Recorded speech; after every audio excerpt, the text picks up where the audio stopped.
Une délégation mixte Assemblée provinciale et Hôtel de Ville effectue une descente sur le lieu à problème, spoliation des concessions de terrains de football, des espaces verts dans la ville de Kalemi ce vendredi 21 janvier 2022.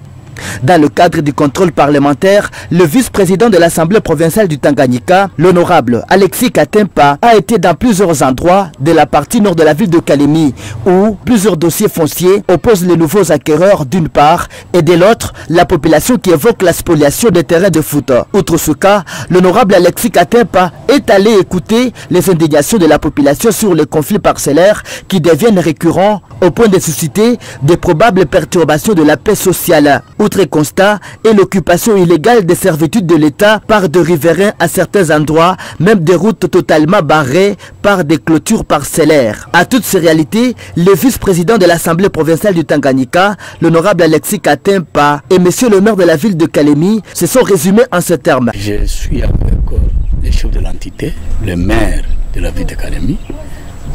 Il y a trop de problèmes, de conflits parcellaires. Et le motif qui nous a amenés, c'était d'abord le problème de stade. On a eu des correspondances. Alors, on a fait état de stade qui était en voie d'être spolié. Normalement, le stade de Kichanga ici, il n'en est rien. Et l'autre stade, le petit stade là du quartier, on a trouvé qu'il y a des bornes. Et en plus de ça, le maire m'a conduit partout là où il y a des conflits parcellaires. Voilà pourquoi nous sommes en train de faire l'état des lieux. Et nous voulons qu'il y ait quand même l'ordre. On est en train de poser les actes. Le maire lui-même n'est pas au courant. Alors nous ne savons pas comment la ville doit être gérée sans que les services de la mairie soient impliqués dans ce genre d'opération. Voilà pourquoi il y a trop de problèmes.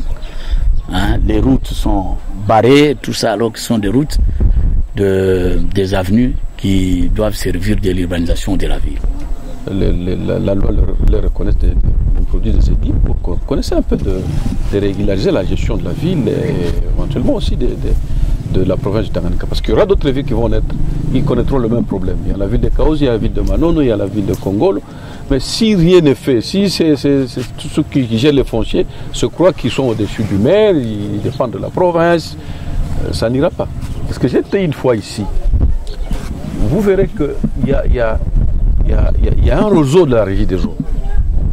C'est même notable qui veulent construire ici. S'ils n'ont pas de l'eau, ils vont vivre comment? Ça, c'est même un problème. Je crois que c'est...